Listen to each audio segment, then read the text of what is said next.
I would say we shouldn't even be releasing this episode. John and I are giving away free programming. We dive into the most popular question of how to get started. And if you guys have questions after the episode, please shoot me or John a message. We want to help you guys out. We are literally eliminating all of your excuses outside of sheer laziness. Movement Athlete Podcast, Episode 7. Let's go. Actually, we'll be interviewing as a team. You are the best movers on the planet. So, bro, what kind of muscles you have? No. Bro, what kind of patterns you have? We're here to fuck shit up. Movement Athlete Podcast, episode, I have no idea. What episode is this? 6. I want to say 6. No, maybe 7. 7. 6 or 7, either one. 7. It's 7. I just did the math. 7. We have confirmed. It's episode 7. I'm Dr. Wes Hendricks. I'm John Lindsay. And today, John and I wanted to answer probably the most common, actually the second most common question we get. The first is if it's a split between is John single and or straight. But then the next question we get is how do you get started? And it's a very generalized question. How do you get started? So we're going to give you a very overarching answer where we kind of cover everything from strength to mobility to skill work. If you don't have, I'm kind of blanking here. If you're not interested in a specific one of those components, you don't have to include it. But we're going to kind of cover the whole, for lack of a better word, shebang here. I like that word, actually, shebang. Yeah, because I think you and I, like the first stuff we got started in was very similar. And I'm sure when you're programming for your folks online that want to get into this, it probably looks, there's probably some, especially from a strength standpoint, some X's you want to, some X's as in drills. You want to be like, okay, we've got to do the right regressive version of this drill, that drill. Let's see where this person is and get them on it. So I think there's no right answer on how to get started, but I think there is, if you're looking to do a similar path that Wes and I are doing, I think there is some things that you can put into a program. They're going to help you get to kind of the direction we're headed. Yeah, I totally agree with that because there's only so many different variations of the exercises. And if you don't have the basics down, you can't really progress correctly. So the basics are the key with strength and range of motion. So setting just a really good foundation really sets you up for success later on. It keeps you injury free and it makes you able to post things that you can impress your friends on Instagram. So all good things. From a mobility standpoint, what do you normally think of when somebody reaches out to you and wants programming and they don't have specific goals? They just want to get started. They want to be awesome. They just want to feel better. So I'm looking at, because I do get that quite often. Yeah. So some of my assessment drills I'll send to people is, okay, I want to see what a hip car looks like. I want to see what some sort of horse stance or horse squat variation looks like. I want to see if you can do shin box lifts or some other hip rotation movement, maybe a 90-90 rotation, something like that. And I might have you send in a couple body weight squats, see what that looks like. Well, upper body, can you hang from a bar for 60 seconds? A thoracic spine car. Those are probably the main couple. I don't know how many things that was, but those are pretty standard things I'll send to athletes to just see, okay, what does this baseline of mobility looks like? From that, we can get a pretty good picture and start taking it into the right direction. Okay. So from my standpoint, because I don't think we've covered this in any other episodes. Hopefully we didn't. But, repetition is the key here anyway. When I start off with an athlete, because I get that pretty common, like it's a very common thing. Like, I just want to be awesome. I just want to be able to do everything. I just want to feel better. They're different descriptions, but they're all the same thing. They don't have specific goals. They just want to do everything. So I want to get a general idea of what their vertical and horizontal pushing looks like. Then what did I just say? I don't even know now. Vertical and horizontal pushing. So then I also want to do vertical and horizontal pulling. There we go. So I'm going to look at what a tuck planche looks like. Most of the time it's going to be a banded tuck planche around the ankles, just to get a general idea. I'm going to want to see either tuck lever. I'm going to want to see chin-ups or pull-ups. I'm going to want to probably see a chest-to-wall handstand push-up. Or not handstand push-up, Jesus. Chest-to-wall handstand. I also give them an option of a piked handstand hold, just to get an idea of, are they comfortable upside down? What does their active mobility look like? Is this even in the cards yet? Or are we going to have to really regress it back to something even lower level or a lower starting point than that? So those are the main ones.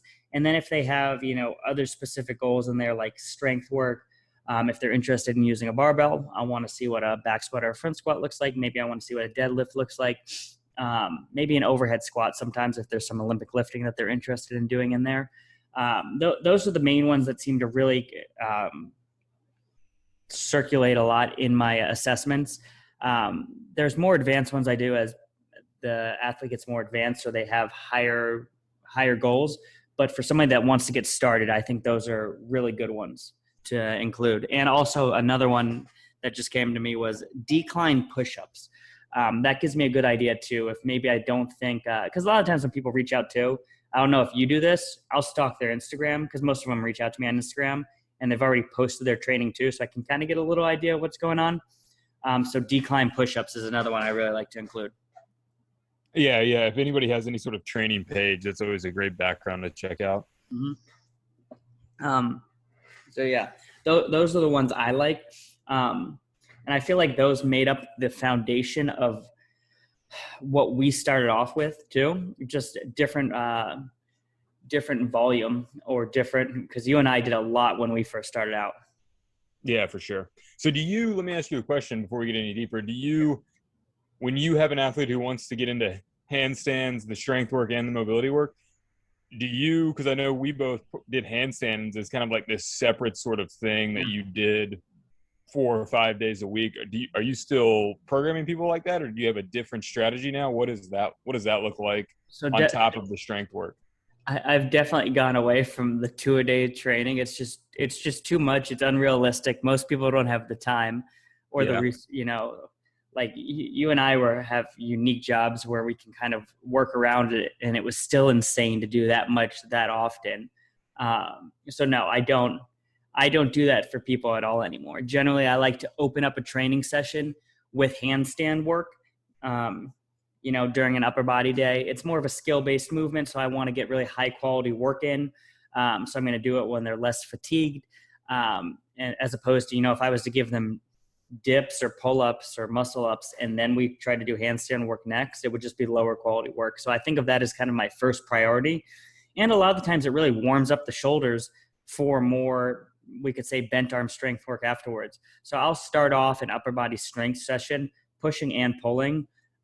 Sometimes I even start off a leg session with, maybe chest to wall handstands and split kickups, or toe pulls or heel pulls, or even front and back body lines. So I'll make that my first exercise of a session, as kind of warming up, kind of skill work. So still like 4 or 5 days a week though, it sounds like, right? Yeah. Cause it's it's a skill like anything else. We need repetition. If you want to learn to how often did you do that soccer ball balancing on your forehead before you got that down? It takes a lot of repetition. Yes, it does. Not quite 10,000 hours, but maybe close. So not quite expert level, but yeah, definitely push that one. It's like anything else, it's just, you need to get a lot of exposure in, without overdoing it. So I like shorter periods of time more frequently. Yeah. And the good thing about the handstand work, I think, is once you've gotten I'm trying to think back to my own entry into this. I think after a couple weeks of kind of developing some strength in the wrist, elbows, and shoulders, at some point it's more just balance work than it is actual strength work. Once you have a decent little foundation, which I think maybe takes a month total, you're very comfortable training it very frequently, 4 to 5 days a week. So yeah, absolutely. And I think I like that, sneaking it in on the front end of other strength sessions. Now, do you still, I have the same question for you. Do you do multiple sessions for people, or do you do one session for people? So for the most part, I have a couple people I do handstand work with, and that's the closest I probably get to, and dragon squat and some other lower body skill work, but that's as close as I get to strength work. Okay. Most people, it's just straight up mobility. Mm-hmm. And so they usually have some sort of other strength program they're doing on their own. Okay. And so they will send me that, and I'll say, okay, based on this, we can put this here, this there, this there. But as far as my programming, it's for the most part just one thing a day, maybe 5 sessions in a week tops, something like that. Okay. So it's still like, it's not as crazy as what you and I did when we first started. No, but it's for the most part, it's not someone's entire program. Usually they have Yeah. the majority of the people I work with have another program they're working on as well. Either it's sports specific or something strength oriented, some other fitness goal too. Okay. And generally, and a lot of times with people too, I've decreased the number of sessions. Like I used to, for more people, give them 6 days a week of training. We would do like push, pull legs, or bent arm, straight arm, however you want to break it up. And for a lot of people, I've moved to more of a 4-day cycle. Especially it eases people into it more, because when you start this training off, you come in hot, you're really excited. You want to get going. And I feel like you can overdo it really quickly. Kind of like what we talked about with the middle splits example. If you start doing it too much too soon, you're just going to hurt yourself. Yeah. All right. Well, let's dive into this. So what do you think the appropriate number of days? You just said 4 days for entry level person. Yeah. Because I think 4 days for someone just looking at mobility work, I think 4 days of 2 days upper body work, upper body / spine, 2 days heavy hip stuff, lower body stuff is great. So I think we could probably make up kind of a split that's 4 days, and it's encompassing the strength work and also the mobility work. Honestly, I like that split, how you did basically 2 upper, 2 lower. I think that's a great way to start for a beginner person. So would your strategy be, because I know when you program for people, it's strength and mobility work, would you do on lower body strength days, would it be upper body mobility? Is that the typical structure there? Yes and no. I can go both ways with that, depending on the individual, based upon their assessment, what their strengths were, what their weaknesses are. I know you and I talked about this. I know you like to do that, right? When you program? I do. Yeah, I do. So when I generally do it, I'll normally just do upper body mobility and strength on the same day. So then they can have more recovery for the next session. So like 72 hours for the next session. So like, let's say we did an upper body day on Monday, the next upper body day would be on Thursday. So they'd get a lot of recovery in between. So then like Tuesday, Friday would be the lower body strength and mobility. But I think a good argument for that would be you can't dedicate as much time to that mobility if you've just smoked yourself with the strength. Yeah. So if you're doing it that way, where within that session is the mobility work? Is it supersetted with stuff? So it's supersetted with stuff. So for example, maybe I'll start someone off with a split squat as their A1. And like, I would think of that as kind of like the quad dominant exercise. And maybe I'd superset that with a one-legged good morning, because that's a posterior chain. We're working hamstring mobility, hamstring strength. So you're kind of getting both best of both worlds, I guess you could say, with it.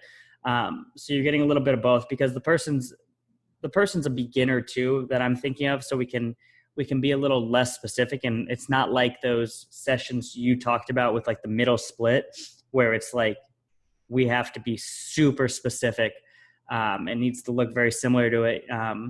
It's a little more generalized, or at least that's how I approach it, or that's my opinion or take on it.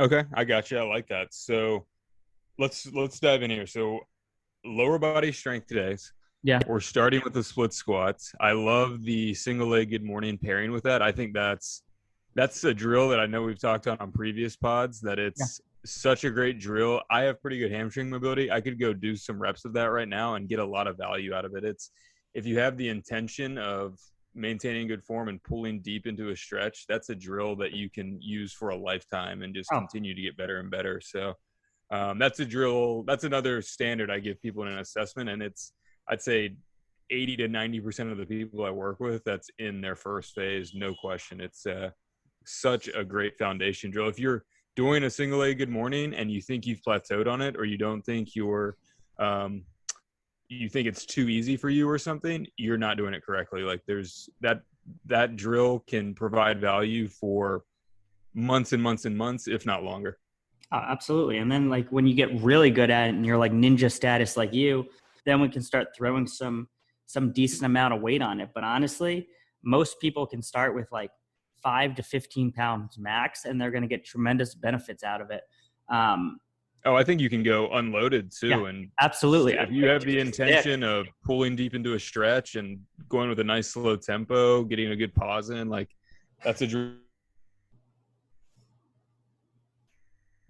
you've got a quad dominant strength exercise in there. What is the next drill? Are you going to go maybe posterior chain here?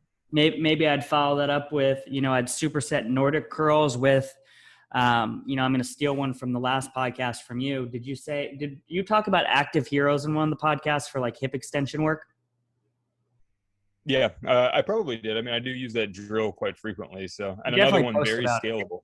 You definitely post about it all the time on your page. So yeah, I'd probably superset like Nordic curls with, let's say active hero. It looks cool. It's a little different than what people would normally do. And once again, like you said, it's super scalable. So you could start it off, you don't have to do crazy range of motion.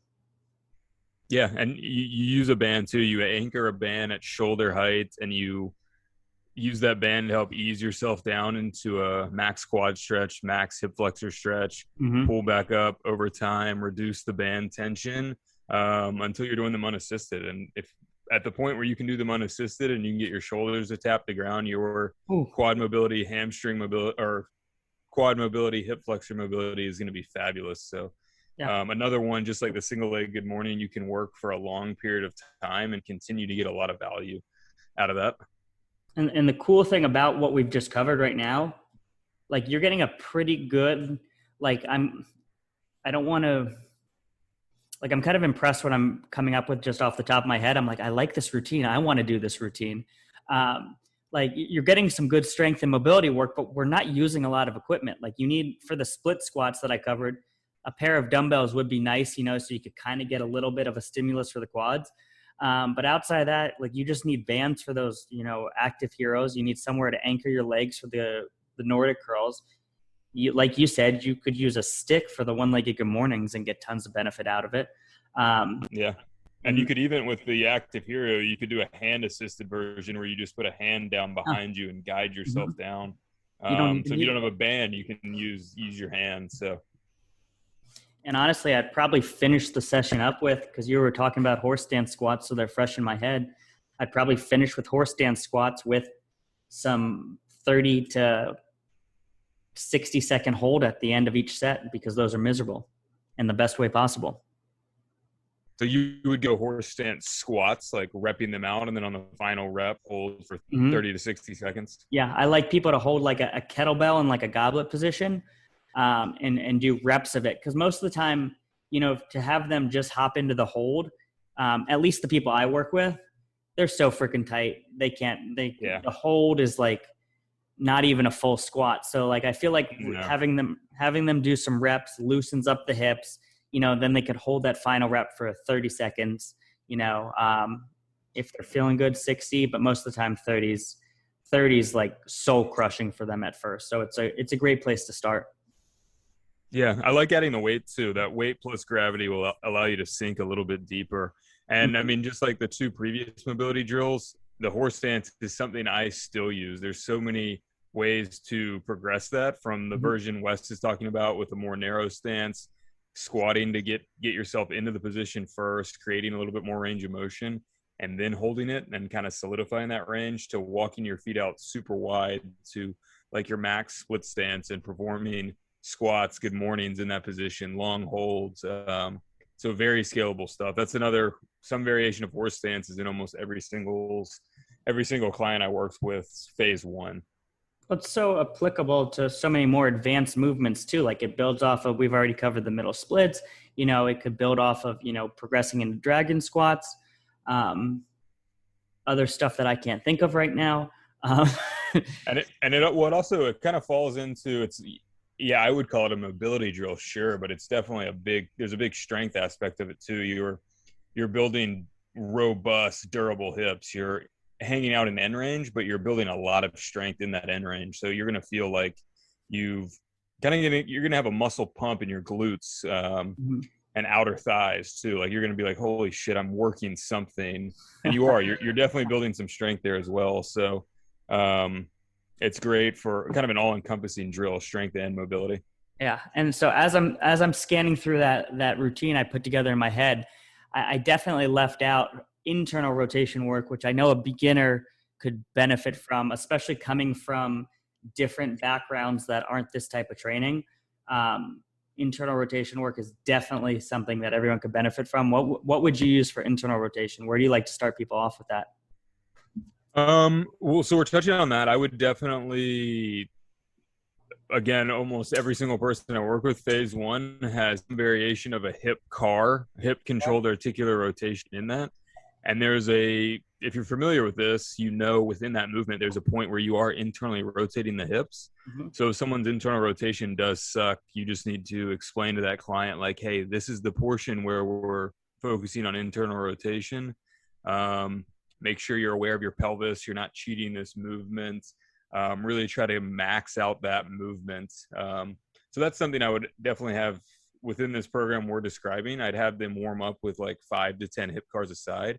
And if they need to put a special attention on any movement within the hip car, internal rotation probably being the most notorious that people lack, I would just make that aware to them. But if you wanted another easy drill on top of that, I love just the sideline internal rotation hold. You're just in a sideline position, kind of that classic like physical therapy clamshell position. And you're keeping your legs stacked. Put a yoga block between your knees. You're keeping hips and knees bent slightly. And then you're just lifting your foot up as high as you can for 20 to 30 seconds, something like that. Okay. And lifting the foot's going to internally rotate the hip. And you're actively holding that. So you're not just pausing at the top. You're trying to lift higher and higher and force more internal rotation during the entire hold. For any beginner, you're going to cramp like crazy. And you've just got to fight through that cramp. You got to get your body to adapt to being in a new position within the hip capsule, and you got to get comfortable there. So fighting through the cramp is key. So like 2 or 3 rounds of 20 to 30 seconds plus the hip cars is a really good starting point to get better just overall rotation of the hips. So that is a warm up for the stuff we just described would be awesome. With the hip cars, so I've seen you do them like a bunch of different ways or cue them a bunch of different ways. Which is your favorite in terms of like holding on to the side of a squat rack, using those like stick things that I've seen you using where you drive them into the ground? I've seen you do a variation where you're holding a medicine ball. Which one do you like the best? I think for a beginner, one of two, either on hands and knees, because they're easy to screw up. So absolutely. Hands and knees, if you bend from the elbow, you're screwing it up. So it's easier to recognize where you're screwing it up, I think, on hands and knees, or a variation where you're gripping both hands. You're standing and you're gripping some sort of bar, like stall bars would be awesome. You're gripping with both hands right in front of you, and you're aware of where your pelvis is in space. So I always say, if you're standing, before you start, picture the 2 bones of your pelvis in front pointing straight ahead, and don't let them not point straight ahead the entire time. If they start to move at all, you've compensated either from the pelvis or the opposite hip, most likely. So one of those 2 variations. Once you get a little better, then you can hang on with just one hand. You can do them freely in space, but those 2 positions, you're kind of locking in the upper body. So it's less easy to cheat the movement, and it's more obvious when you do cheat it. Okay. Is there anything else you'd include in this leg day that we've covered, or this lower day? No, I think that's great. But from a sets rep standpoint, what are we talking about? So for split squats / single leg good mornings, like 5 sets of something for each? Probably 5 sets for each. Yeah. I'd probably go for the one-legged good mornings. I don't like working high reps at first, just because it's there's so many details going on with it that I find, if you give someone a set of 10, 15 reps, they just get lazy. Like if I give someone, I like to start someone off with like 5 reps where I'm like, give me these like perfect 5 reps. I want you to obsess over the cues. And I normally get good complacency. Is that the word I'm looking for? Across the whole set, as opposed to seeing people lose that tension in the lumbar or losing the, and starting to round the back and trying to go deeper. They don't have to pay attention for very long. Yes, so there we go. Like that's a good strategy. That's a great way to say it. I keep they don't have to focus for too long, so there's a less likely they're gonna screw it up. But yeah, so like 5 reps for that, and then probably And if you're doing 5 sets, what's that? I was gonna say, if you're doing 5 sets of single-legged mornings, you do anywhere from 4 to 6 reps. Like that's gonna add up. So you don't really need that huge rep stimulus either. And that's going to leave your hamstrings smoked, especially if you've done nothing like this before. One-legged or for the split squats, probably sets of 10 to start. I like to start people off higher reps for weightlifting as kind of an introduction to then set you up for later phases, working in that lower rep range or maybe that max rep range or closer to a max. So when we're introducing people, I'm kind of preparing them for more max work later on. So 10 reps. Sometimes if I'm feeling like a dick, 12 reps even a set. That's terrible. No, I like that though. And then so the next we've got some Nordics. I can't imagine you're doing 10 reps on the Nordics though. No, definitely not. Same thing. I'll probably keep it at the 5 to 7 rep range to start for the Nordics. Because once again, there's first of all, that wrecks people. You put someone in the basic Nordic curl, their hamstrings, calves, some people's feet even cramp. So 5 reps does more than the trick to get started with that. What rep range do you like to work with the Active Hero? Probably 6 to 8. I think you could do, as you get a little more advanced with that drill, you could have them pause longer in the bottom and stuff like that. But I think for this example of an individual, we want a higher rep range, especially, and 5 sets I think is fine. 4 to 5 sets is my typical number of sets that I would program for someone. So five sets of 6 to 8 reps, trying to sink a little deeper in the beginning. Don't overdo it. Ease into that stretch every time. No need to pause anywhere on there, but just a nice steady tempo in both directions. Yeah, I agree with that. This is another question for you now that I'm thinking about it. How wide do you have people have their legs or their hips when they do it? Everyone's different. I always say setup. So if you had the mobility for your butt to touch the floor, there would be space for it to touch the floor.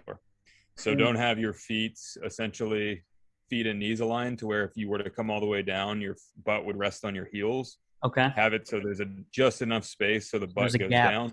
Yeah, everyone's a little different, but more often than not, that's going to be the sweet spot to get gnarly quad stretch, gnarly hip flexor stretch. And as you do get more mobile, the possibility of your butt touching becomes a reality. So you want to have had worked in that position. Okay, that makes sense. And then with the horse stance squats, I'll probably only give people 3 sets because that wrecks your adductors, especially at first. And sore adductors are rough when you're not used to it. So I normally do about three sets to start. And some people, if they're too tight, I'll give them some variation of, like, I've seen you do it before where you like prop one leg up to like the side on like a box. Kicks. And then so what do you call that? I don't even know, probably different things. Like single leg adductor extension or something. I don't know. Adductor single leg extension. Well, we'll have to do a video. So for people that like are just like just beyond tight in that position, maybe I would do that as a different variation instead of the horse stance squats. But I ease into the horse stance squats, kind of how we've talked about with more advanced athletes. We ease into the like middle split work at first, because just too much too soon is going to wreck you on those. Yeah, but do give them a range of time on the hold. So I like where you said 30 to 60 seconds, and just say, hey, start with 30, and as you feel able, add 5 or seconds here and there. I think It's that's a good way. more attainable. Yeah. Cool. So I think we've got a lower body day. Yeah, we do crushed that. I feel like that was. I like that lower body day. Like I want to go do it. I'm taking notes here. I'm going to sell that somehow. Um, That's a program on the app yeah. coming soon. So upper body day. What do you start with on upper body day for most people? I'm assuming some sort of wrist warm up has to be in play here. 100%. I still do a wrist warm up before I train to this day. I always warm up with a wrist routine. There's so many different ones. You know, I try to work or warm up my wrists in every single direction. So flexion, extension, and then I'll even do some sort of like ulnar and radial deviation. So think about like moving it side to side, like if you were on P bars or something like that. Do you do any wrist cars when you warm up? Not so much. I get you might be able to define some of the wrist warm up as like a closed chain car where your hand on the ground and you're kind of rotating your forearm over it. Like you could maybe call it that, but no, like not the typical standing wrist car or anything. Okay. It's a lot of the traditional stuff, the fin push-ups, first knuckle raises, various wrist extension type things. Really just getting lots of blood flow through the wrist. Yeah. So normally I'll start with that. And then even to this day, once again, I'll follow that up with some sort of like body line work. So like front body line, back body line. I've done a different variation where my hands stay on the floor in a body line and I'm focusing more on my chest and my torso position. Just kind of priming myself, building up for handstand work. It's not as long as it previously was, like, you know, like what you and I do now. It's probably like a quick warm up. But for somebody, they may be getting when we started, how many sets and reps were we doing of front body line holds? 5, 6, maybe. I don't even know. Like you have like 60 seconds. Yeah. It was excessive. But even my nose is a little flatter, I think, because of it. So.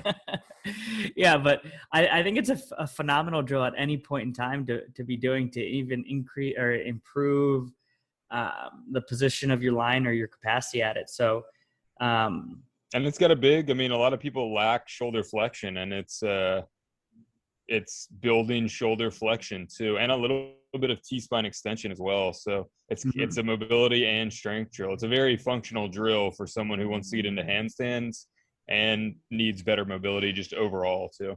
Yeah. So like at least for me, I like to start, maybe I'd superset body lines, front body lines with, we could say back body lines, or a lot of times I do first knuckle raises. I'll warm up the wrist with mobility work, and then I'll think of the first knuckle raises as more of like a strength work for somebody that's not capable of them. Like you and I, we can bust out them, no problem now. But I like to start that way. I don't know. Where do you like to put the first knuckle raises in? Same thing in the beginning of the program?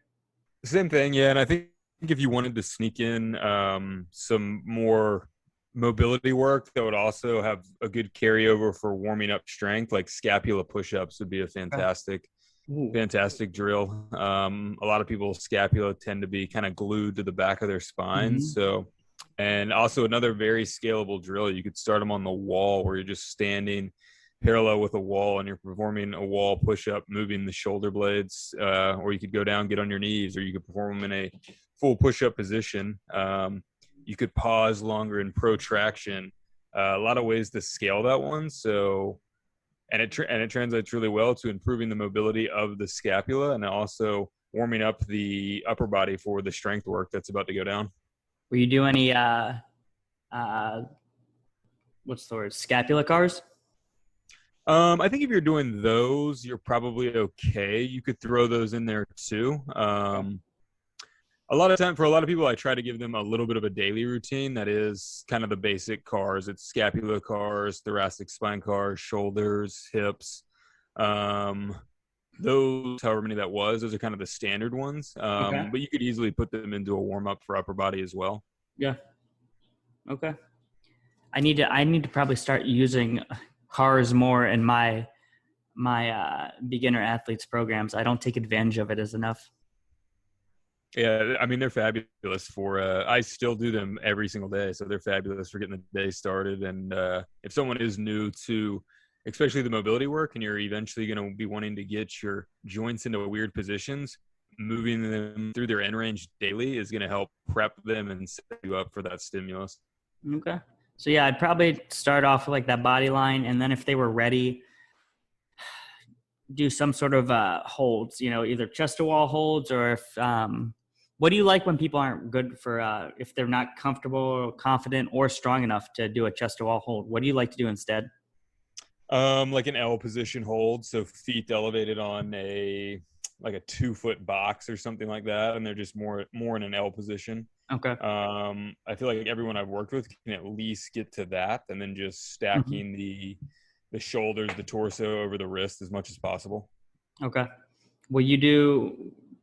Is there a hold length you like to have them do before they progress to the next variation? Like as they're stacking the box higher, do you want them to be able to hit 5 sets by 30 seconds before going higher? I would say 3 sets of 30 seconds, and then hopefully at that point they're confident. I think at that point anyone should be confident to walk up the wall. It seems like a lot of people, it's just the fear of walking up and down the wall can be a little overwhelming. So once you've spent amount of time, maybe a couple in position, you should have the confidence to walk up the wall. You could also do just wall walks to build the confidence, where you're not wasting strength hanging out. You're just walking up the wall, getting the chest as close to there as possible, and then walking back down. Reps of that to build the confidence for that transition. So you could put that in with someone who's doing the L position holds too. Ooh, I like that. And that's a great transition one I've never thought about before, because one of people's biggest fears on top of like you were saying, the confidence, is getting into the chest to wall handstand hold and fatiguing themselves so much they have the inability to climb out, and then they don't know what to do. So I like that wall walk, and I feel like I should use that more, as opposed to just telling people to I feel like I'm not really nice to people. I'm like, you're going to be fine. You're not going to die. It's going to be okay. Well, no one's died yet. Yeah, no one's died yet. They all signed the waiver beforehand, so it's fine regardless. But I feel like maybe there's going to be more wall walks in my beginner athlete's future.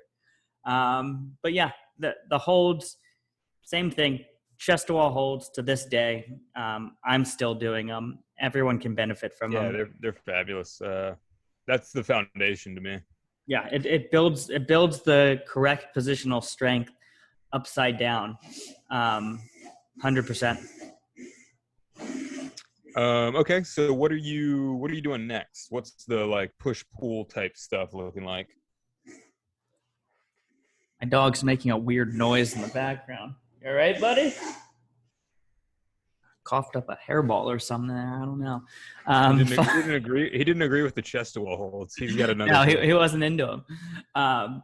So I'd probably follow it up with some pulling of some sort. So let's say ring chin-ups. I want people to start getting used to getting some exposure to the rings, especially if they haven't used rings in the past. It's definitely really friendly on the elbow joints because it's not a fixed point like a pull-up bar, especially with the introduction of this handstand work too. We're putting a little more stress on the wrists and elbows than you might be used to. So if we want to do some pulling work or some pulling strength work, those rings are very nice because the rings move. So they're easier on the wrist and elbow joint. So I'd probably be doing some sort of ring chin-ups at some capacity, whether it's holds at the top, negatives, or the full range of motion. It really just all depends on that individual's pulling capacity when they get started. Nice. So if we want to pair that with mobility drill, I would pair that with some shoulder extension lifts. So kind of a pushing drill, but working shoulder extension mobility. So sitting on the ground, feet planted on the ground, hands off to the side, fingers pointed out to the side, and just lifting your butt from there with a locked elbow. The higher you lift the torso, the more shoulder extension you're going into. Little pause there. 6 to 8 reps of that is a really good stimulus for getting more comfortable with your arm going behind you, that shoulder extension position. That's actually, it's such a untrained position in most people, and it's so foundational for so many of these movements later on. For muscle Yeah, ups, totally. you need that shoulder extension. If you want to do back levers later on, you need that shoulder extension. If skin the cats, you need that shoulder extension. Or what did you build up to a while ago? What's it called? Where you go all the way? Is it a dislocate? Dislocate, yeah. Yeah. Can you You still do definitely those? need some shoulder extension. Yeah. I haven't recently. I need to go test to see if I still got it, but So yeah, you definitely need definitely a higher level drill. Start with the shoulder extension drill I just described first. I like that the follow up though for the those lift offs. Then I would probably follow up after those chin ups. I'd probably follow it up with some planche work. Get people used to pushing. Get used to some scapular protraction strength, because once again, it's a very new thing they're not used to. It builds a nice foundation later on for handstand push-ups if you want to take it down that route. It's also an isometric movement. So, after we've done all the dynamic work with the chin-ups, we could finish it up with some isometric pushing. And there's so many ways you can scale the movement. You can put a band around your waist. You can put a band around your ankles. You can use P-bars so your feet have a little more clearance. I don't want to say it's universally scalable, because if you lack a entry-level strength of upper body pushing, maybe you'd be more better off just doing some dips or decline push-ups. But if you've got some general strength, those planches are a good place to start. Nice. So I would pair that with some thoracic spine work. Okay. So an easy one I like is just a thoracic spine sideline rotation. So you're just laying on one side, your knees are tucked up at a 90-degree angle, so hips are at a 90-degree angle, and you're just dropping your top shoulder back. It's very easy to fuck up if you let yourself, rather than rotating from the spine, you just kind of rotate onto your back. You have to be very strict about whatever your side is that's on the floor, keeping it glued to the floor, and just think about that top shoulder going down. 8 to 10 reps of that aside is a great stimulus to get better T-spine extension and rotation, which a lot of beginners lack both of those. So good way to get both of them done. All right. I like the rotation component. I'm less creative than you, and I would have just gone with basic thoracic spine extension. So you threw in the rotation there.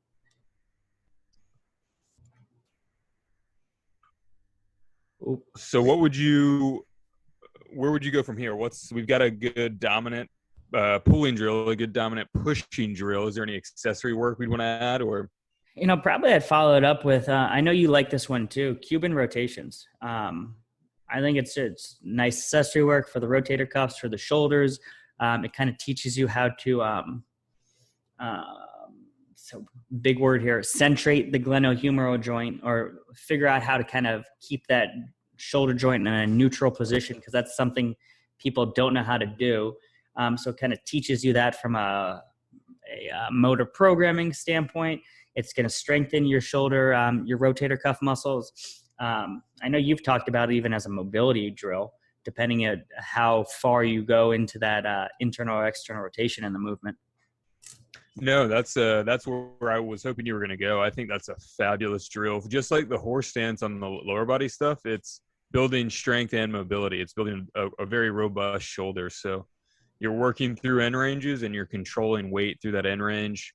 Fabulous drill. The only thing I might add to this program is a little bit of passive hanging at the end. Okay. But yeah, other than that, I think we've got some good stuff here. When you do passive hanging, do you vary the grip between pronated, supinated, neutral? Do you do it on rings versus a bar? Whatever the client has is usually fine. I like to work towards getting, if you're only comfortable super wide, that's fine. But over time, working towards a shoulder width grip. And I do like to think of actively getting the shoulder longer the entire time. So trying to lift the shoulder blade higher while you're passively hanging there. So just getting more of a gnarly stretch during the entire hold. Okay. What about, do you have a grip preference? I usually don't think too much about that. So especially at first for a beginner, no, because there's honestly just the ability to hang on a pull-up bar, for 30 seconds with The one thing I'm a stickler about is I want people wrapping their thumb around the bar. So they're actually incorporating their grip. A lot of people take this like suicide grip where they like eliminate the thumb. I want them to getting a little grip work too when they're getting the mobility work or the stretching or the decompression of the spine with the hanging. Well, you can hang longer, so. So I'm just make sure they include that thumb. But at first, no, I just want them hanging. You know, if somebody finds it uncomfortable on the pull-up bar, the rings just seem to be more comfortable on people's wrists, elbows, and shoulders. Yeah. And the rings also seem to hold chalk better too. I don't know why. Maybe it's just that wood material holds the chalk better, so it's less uncomfortable on the hands, which, you know, if you're new to a lot of this stuff too, people's hands are taking a nice little crash course here. So so the rings are more comfortable for that. But no, I don't really care at first. I just want people hanging, stretching out the shoulders, working the wrists, elbows, hips, spine, everything.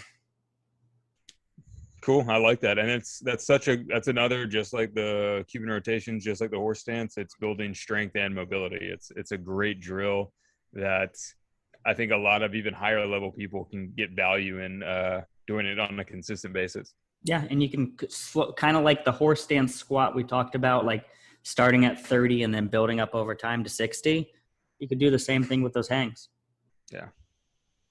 I like that day too. I'd probably do that day on my own. Yeah. So that's a good 4-day split right now. I hope everyone that listened to this took notes, because, I mean, you've got a free program right there. Yeah. Anything you want to add to either of those?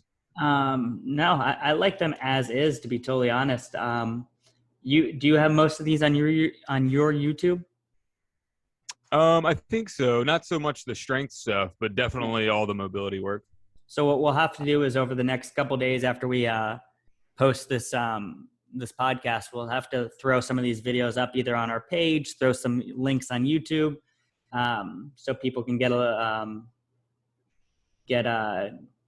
the, what's the word I'm looking for? The idea. Yeah. I mean, we described them, but it's always nice to see that visual of how to do it. It's one thing to describe the one-legged good morning via podcast, and it's another to watch a coaching video where we go over it. And yeah, totally. Because on all these things, the strength work and the mobility work, you get the most out of them if you do them correctly. So yeah, the devil's in the details. Yeah, absolutely. So we'll get some videos out there for sure. Yeah, I think that's a good place to call it. I know. We shot for 30 minutes and it was over 45. So that's not too bad. It's still not bad. And we could have probably kept going too. I feel like I know. Yeah. Well, I tried to I knew you had to go. So I was kind of trying to wrap it up for your sake. That's okay. My girlfriend's just going to be mad at me. I'm supposed to pick her up. So that'll be the test if she's listening to this podcast. That might have been Benny. That might have been Benny cueing you like you're in trouble, it's like, buddy. We need to go. Do we want to end it on telling people what is it? Review, share it. I mean, sharing on your stories is great. We've gotten a lot of that. Please keep that up. Rating and review works. I don't know if you can do it anywhere other than the podcast app. It doesn't seem like you can do it on Spotify, but maybe you can. But yeah, rate it, leave a review. That stuff helps us out. It's where we're just on a tangent on a topic. So if anyone has any good topics, we'd love to hear them. So send us a DM on that stuff. And yeah, I think that's all I got.